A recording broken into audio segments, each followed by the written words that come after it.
Salut tout le monde, bienvenue, nouveau vlog aujourd'hui. Je suis toujours en Espagne et plus précisément à Valencia, dans l'est du pays. Valencia, c'est la ville où a été inventée la paella, ou plutôt devrais-je dire la paella, puisque c'est comme ça qu'on prononce ici. Et tous les ans, depuis l'année dernière, donc c'est la seconde édition, c'est le World Paella Day à l'initiative de Valencia, où est née, donc je vous l'ai dit, la véritable paella valenciana dont on parlera tout à l'heure. Du coup, je ne pouvais que me rendre dans la ville où tout a commencé pour rendre hommage à ce plat qu'on mange dans le monde entier, notamment aujourd'hui. Alors la première étape, c'est un resto où m'a donné rendez-vous Laetitia, qui travaille à l'office du tourisme de la ville de Valencia.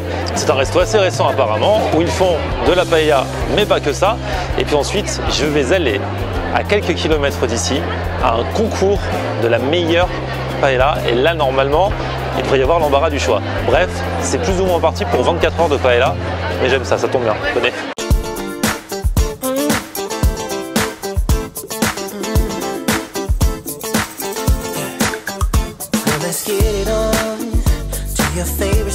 Allez, bien arrivé à cette première table. Alors c'est un tout nouveau resto. Je vous présente Laetitia qui m'a emmené ici. Bonjour.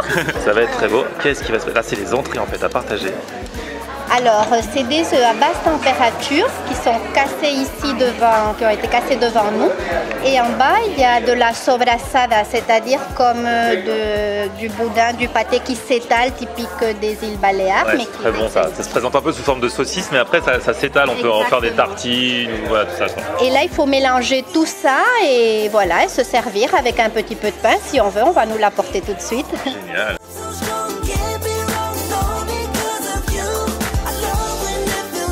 Donc en fait c'est de la pomme de terre, de la sobressade et l'œuf cuit à basse température, le tout mélangé.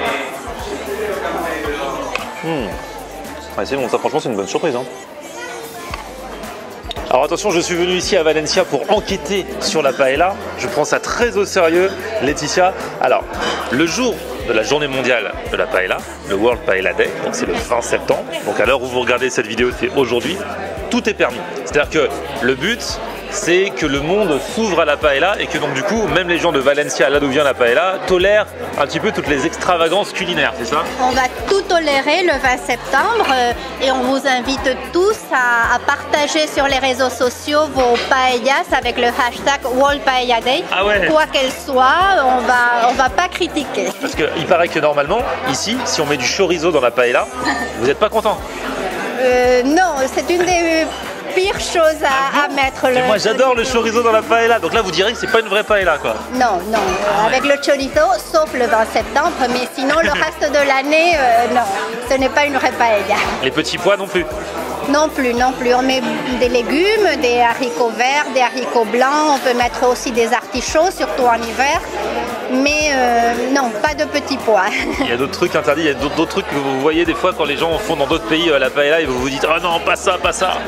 Il y a des choses tellement extraordinaires que des fois je me demande comment ça se fait que les gens, ben, je sais pas, on a vu des paellas en photo, heureusement pas directement avec de l'avocat, de l'ananas, mais par contre les raisins secs c'est très habituel à l'étranger. Non, ah ouais. Ça ce sont des ingrédients qu'un Valencien ne mettrait jamais. D'accord, alors on va voir la vraie paella valenciana, mais on va aussi en voir une autre, vous allez voir.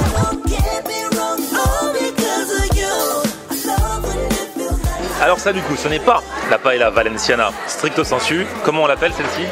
Alors ça, c'est une variante de la paella de marisco, c'est-à-dire de la paella aux fruits de mer.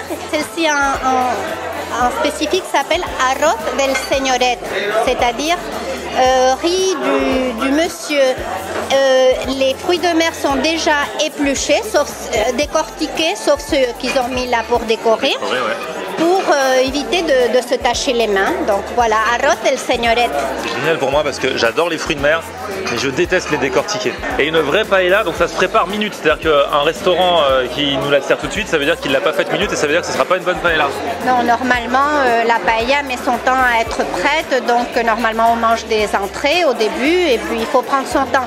C'est pour ça que c'est un plat surtout des week-ends, spécialement les dimanches, en famille ou au restaurant. Ce n'est pas un plat comme ça pour manger les jours de la semaine. Pas du fast-food. Non, pas du tout. Alors en fait, c'est vrai que c'est une grande superficie, mais que c'est fin en fait à chaque fois. Mais bon, ça contient quand même. Hein. Surtout que là, on dirait pas. Mais comme tout est déjà mélangé dans le riz découpé, en fait, il y a beaucoup à manger. Et donc, quand le riz colle comme ça à la poêle, là, c'est que c'est bon signe. C'est que c'est un petit peu grillé en dessous. Il faut que ce soit comme ça, bien collé. Ouais. Alors, regardez-moi ça, là, bien collé. Bon, on va goûter. Hein. Bon, c'est bon. Et puis, c'est vrai que le fait qu'il n'y ait pas à décortiquer, moi, ça m'arrange bien. Toi qui t'y connais, elle est comment celle-là? Elle est très bonne, elle est très bonne. Normalement, à Valence, c'est difficile de trouver une mauvaise paella, mais ah ouais.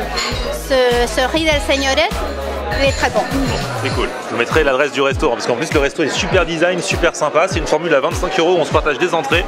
Après, on se partage une paella, soit valenciana, soit celle-ci. Et ensuite, il y a des desserts aussi à partager, c'est ça? C'est pas mal ça, hein. Je vous mettrai les infos.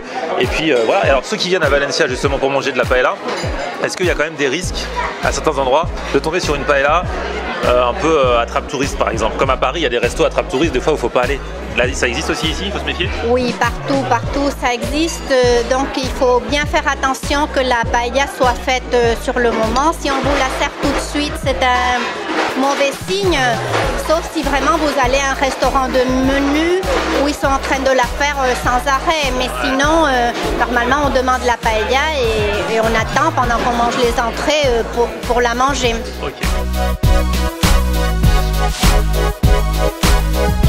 Franchement, il y a un gros souci, puisqu'on n'arrête pas de nous dire faut pas de petits pois, tout ça, la paella valenciana, c'est que de la viande. Et regardez les magnettes qu'ils vendent, quoi. Non seulement c'est aux fruits de mer, bon ça encore, mais en plus avec des petits pois. Ça c'est juste pas possible, hein. Faut que la police fasse quelque chose. Ah, là par contre, voilà, ça c'est la vraie. Avec des haricots, avec de la viande, ok, c'est mieux déjà.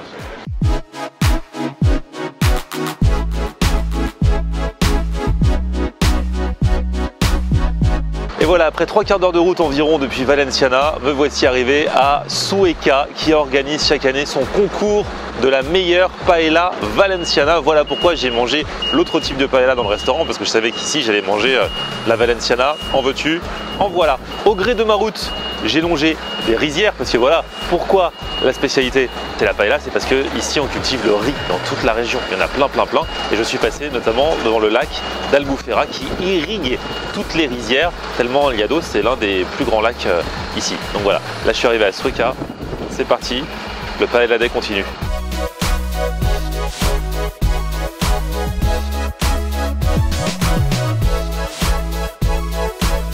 En fait, vous voyez, derrière, il y a plein de box avec tous les participants.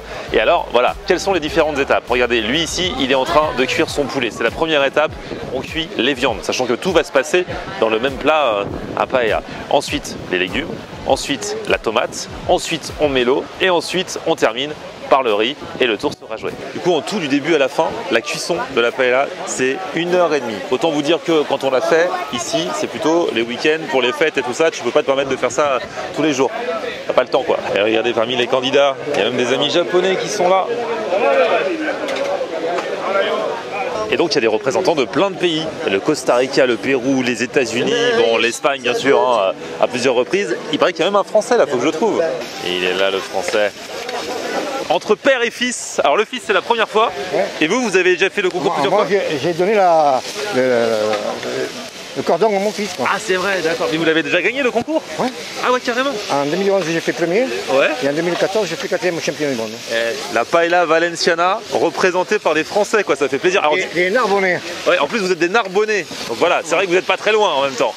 Et alors c'est quoi la vraie recette de la paella valenciana? Parce qu'il paraît, alors on m'a dit déjà pas de chorizo, pas de petits pois. Non plus. Alors c'est lapin, poulet et escargot. D'accord. Légumes, vous avez haricots plats. Pour 15 personnes, il faut au moins 1 kg. Ensuite, on a des haricots qu'on appelle des garafons. Ce sont des gros haricots plats, ça ressemble à des fèves. Le vrai secret, c'est de bien rôtir la viande. Ah ouais. Mais chut, hein. On le dira à personne. Les haricots. Ah d'accord. Donc ça, c'est les haricots. Ça, c'est le haricot à la main. Ok. Voilà, un haricot normal. D'accord. Surtout pas de chorizo, pas de cochon et pas de petits pois. Et vous, votre préféré des paellas, c'est vraiment la valenciana, c'est l'authentique? Ah oui. Ou c'est celle que vous avez toujours fait? Ouais. D'accord. Maintenant, on peut y ajouter de la sèche des crevettes cuites et des moules. Ça, on a le droit. Là, on a, non, mais c'est pas de la Valenciana du coup. Non, non, c'est un concours, c'est interdit. Hein. D'accord, ok. Voilà. Ça, c'est ce qu'on appelle la royale. Hein. La royale, d'accord. Voilà. Ok. Super, bon bah bon courage hein. Vous êtes bien informés. On passera vous voir. Merci beaucoup pour les infos. Donc là on sait vraiment ce que c'est la Valenciana, la vraie de vraie. Et là je viens de rencontrer un monsieur, c'est un artiste paellier on peut dire. Il a battu le record mondial de paella. Regardez le nombre de personnes, regardez la taille de la paella. Du coup il y a combien de personnes qui ont mangé là-dedans? 100 000. 100 000. Eh, ah ouais. Et du coup pour la cuisiner, parce qu'il y avait tellement de, c'était tellement vaste, la cuisiner avec une grue quoi. C'est un truc de malade.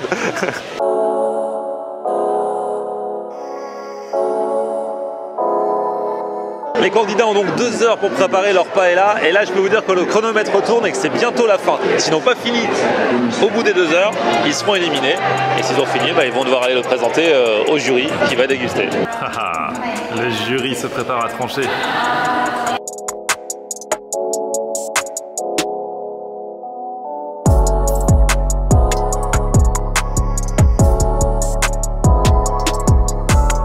Par exemple, sur celle-ci, on voit bien toutes les composantes de la vraie paella valenciana. Ce que je ne savais pas avant hier, c'est qu'il y a des escargots. Il y a des haricots, donc on l'a vu, du poulet, du lapin. Aïe aïe aïe.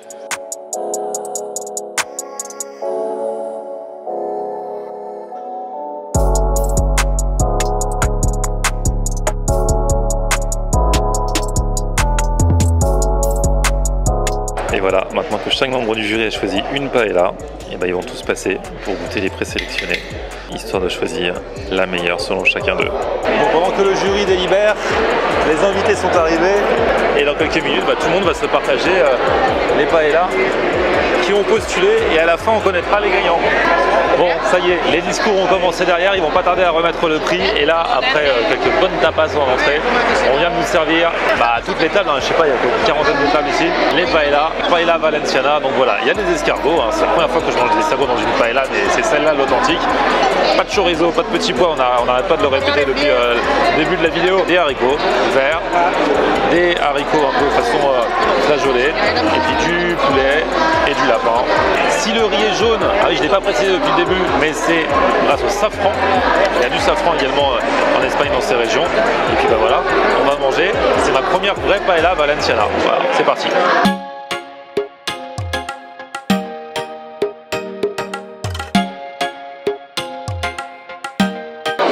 Super bon, c'est vraiment tous les ingrédients qui donnent leur goût également au riz quoi.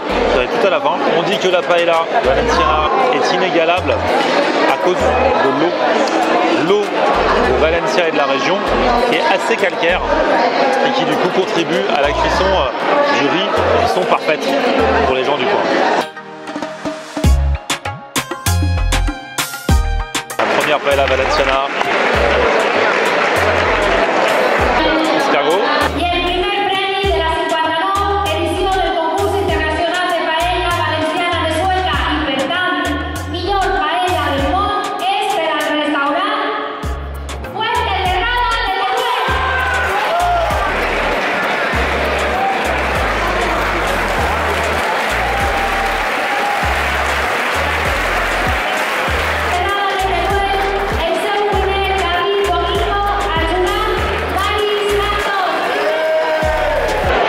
Ça y est, c'est lui, la meilleure paella de cette année.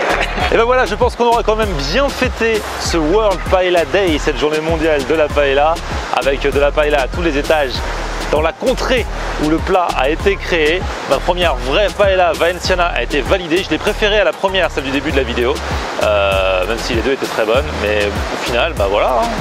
Paella valenciana, on en sait beaucoup plus. Alors, World Paella Day, c'est aujourd'hui si vous regardez cette vidéo le 20 septembre, sinon ce sera l'année prochaine, hein. C'est le rendez-vous est pris désormais tous les ans.